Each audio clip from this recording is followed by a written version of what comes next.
Olá, amigos do nosso canal, Ana Vitória e Osileia Sotero, em mais um programa Âncora para o seu negócio. E hoje nós vamos falar sobre retenção na fonte, principalmente sobre pessoas jurídicas. Vamos começar, Osileia, falar sobre retenção na fonte para os nossos seguidores aí do canal. Então fique atento que há algumas observações, valor que realmente você que está pensando em atuar na contabilidade na área fiscal, e nem precisa atuar especificadamente na área fiscal, mas que faz compras, que contrata serviços, é muito importante você estar atento sobre retenção na fonte de imposto de renda. Pois é. Pessoal, hoje nós vamos falar especificamente sobre 3 categorias de serviço que sofrem essa retenção do imposto de renda. O imposto de renda retido na fonte é uma retenção que ocorre em diversos serviços diferentes. Devido à amplitude desses serviços, nós vamos focar hoje, primeiramente, em 3 categorias, que são os serviços profissionais, os serviços de salvaguarda de bens, limpeza, manutenção, conservação e locação de mão de obra, e uma 3ª categoria, que é o serviço de assessoria creditícia, mercadológica, gestão de riscos, contas a receber, contas a pagar, enfim, 3 categorias de serviço muito importantes que sofrem a retenção do imposto de renda retido na fonte.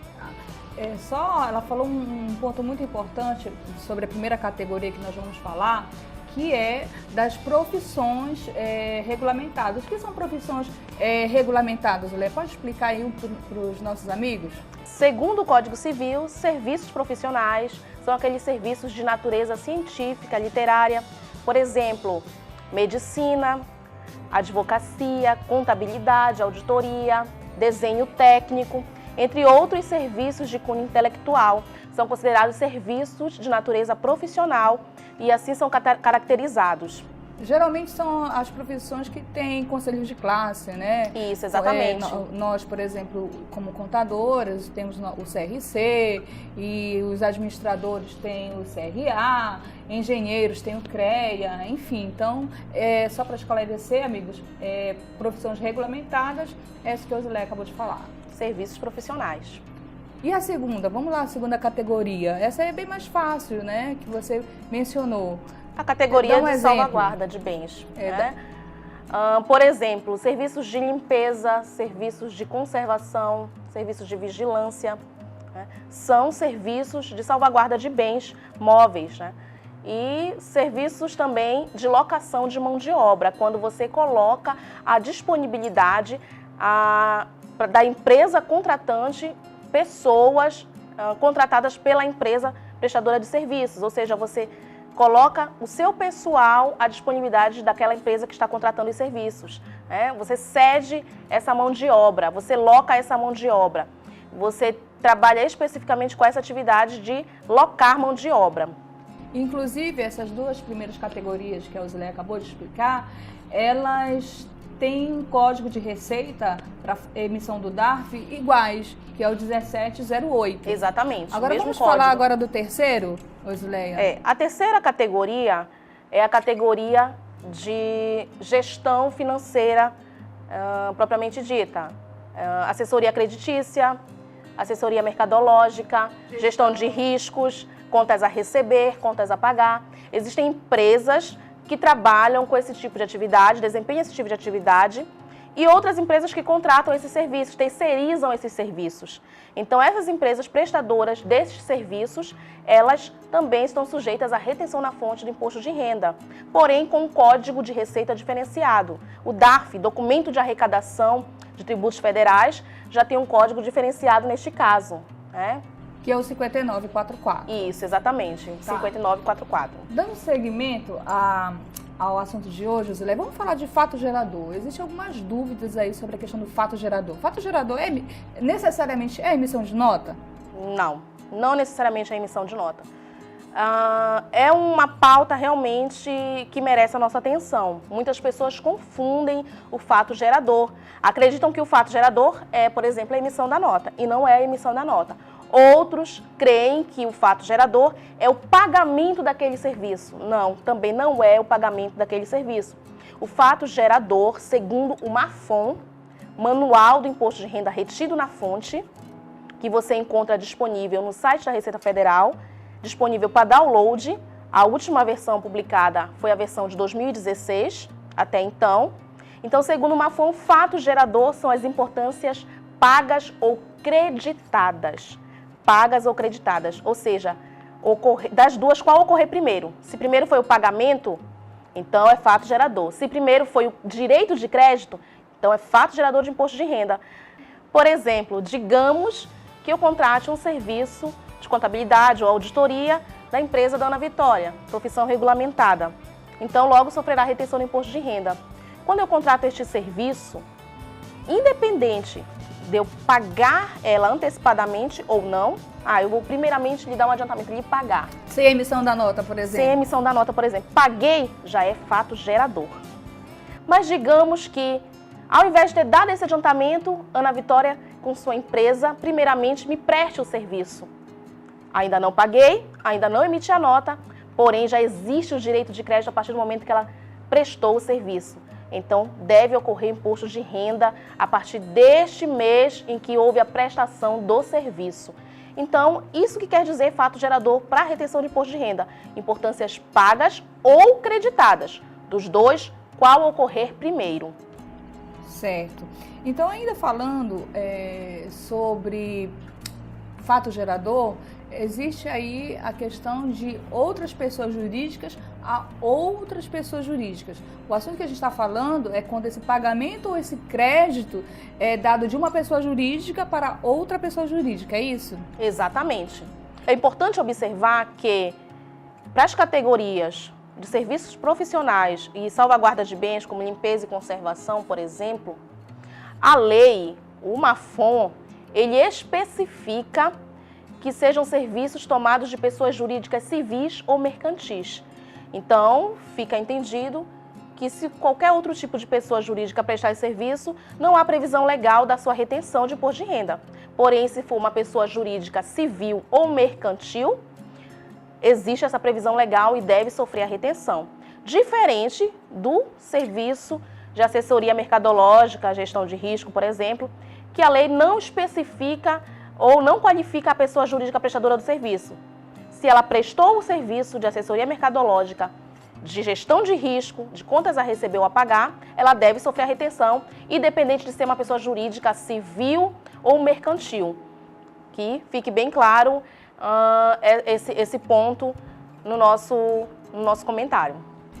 A gente vê que a diferenciação de código de receita para emissão do DARF e também a diferenciação também em alíquotas. Vamos falar sobre um pouco agora sobre alíquotas? Com certeza há diferenciação de alíquotas. Dessas três categorias que nós estamos mencionando hoje, para serviços profissionais e serviços de assessoria mercadológica, gestão de risco, repetindo, a alíquota é de 1,5%, a alíquota de retenção. Basta você aplicar esta alíquota sobre o serviço que você tomou e você vai ter o valor que você deve reter na fonte ao efetuar o pagamento dessa pessoa jurídica. Agora, para o serviço de salvaguarda de bem, que é o serviço de limpeza, conservação e locação de mão de obra, para você que loca a mão de obra, a alíquota é de 1%. Se você toma serviço de locação de mão de obra, de limpeza de bens, você vai lançar essa alíquota de 1% sobre o valor que você tem a pagar e o resultado deste cálculo você vai reter na fonte e recolher para os cofres públicos. Agora existe uma exceção, né, Osileia? Por mais que tenha personalidade jurídica, em se tratando dos serviços de atividade creditícia, financeiros, quando se tratar de personalidade, sociedade civil, há alguma diferenciação? Existe sim uma diferenciação. Toda regra tem sua exceção. No caso, embora a alíquota para retenção de serviços profissionais e de assessoria mercadológica, gestão de risco desse setor financeiro, seja de 1,5%, existe sim uma regra, uma exceção. Quando esse serviço for prestado por sociedade civil e essa sociedade civil, ela for controlada direta ou diretamente por uma pessoa física que exerça algum cargo de gestão na fonte prestadora do serviço ou tenha um parente de primeiro grau ou um cônjuge na fonte prestadora do serviço, ou seja, existe esse vínculo entre a fonte pagadora e a fonte prestadora do serviço, então o Mafon, ele informa que essa alíquota, ela não é a alíquota de 1,5%, mas você vai ter que usar as alíquotas aplicadas às pessoas físicas no geral, que é as alíquotas da tabela progressiva do imposto de renda, que varia de 7,5% a 22,5%, aliás, a 27,5%. E apenas mais uma observação. Essas 3 categorias de serviços que nós estamos mencionando, os serviços de natureza profissional, os serviços de salvaguarda de bem, limpeza, conservação e locação de mão de obra e o serviço de assessoria mercadológica, gestão de riscos, são serviços que, além da retenção do imposto de renda na fonte, estão sujeitos à retenção das contribuições sociais, que é o PIS, o COFINS e a CSLL, a alíquota de 4,65%. Então, se esses serviços sofrerem a retenção de imposto de renda, também sofrerão das contribuições sociais. Bem, Leia, nós já falamos aí das categorias, dos códigos de DARFs diferenciados, falamos do fato gerador, alíquotas, que também há 2, né, para esse caso de retenção de imposto de renda retido na fonte. Agora vamos falar aí sobre as dispensas. Existem algumas pessoas jurídicas que, ainda que prestem esse tipo de serviço, estejam dispensadas do imposto de renda retido na fonte? Sim, certamente que sim, a resposta é sim. Por exemplo, para os serviços de natureza profissional, existe a possibilidade de imunidade e isenção, que os dispensa da retenção do imposto de renda retido na fonte. E ainda, para esses mesmos serviços e para os serviços de limpeza, conservação de bens, locação de mão de obra, que forem prestados por empresas optantes pelo Simples Nacional, regime de tributação, também estão dispensados de sofrer essa retenção do imposto de renda retido na fonte do Simples Nacional, até porque eles não têm como aproveitar esse crédito na apuração do Simples Nacional, não tem como informar essa retenção e, portanto, abater de sua apuração mensal. Portanto, são empresas que estão dispensadas de sofrer a retenção do imposto de renda na fonte. Osleia, agora explique aí para os nossos amigos como é que eles podem compensar essa retenção na fonte. Existe alguma forma? Como é que se faz? Sim. Essa retenção na fonte, ela será compensada normalmente do seu imposto apurado trimestralmente, anualmente, dependendo da forma como você apura o seu imposto de renda. A retenção de imposto de renda na fonte, ela é considerada pela nossa legislação como uma antecipação do imposto. Então, quando você fizer a sua apuração normalmente, você pode creditar-se dessas importâncias que você sofreu a retenção.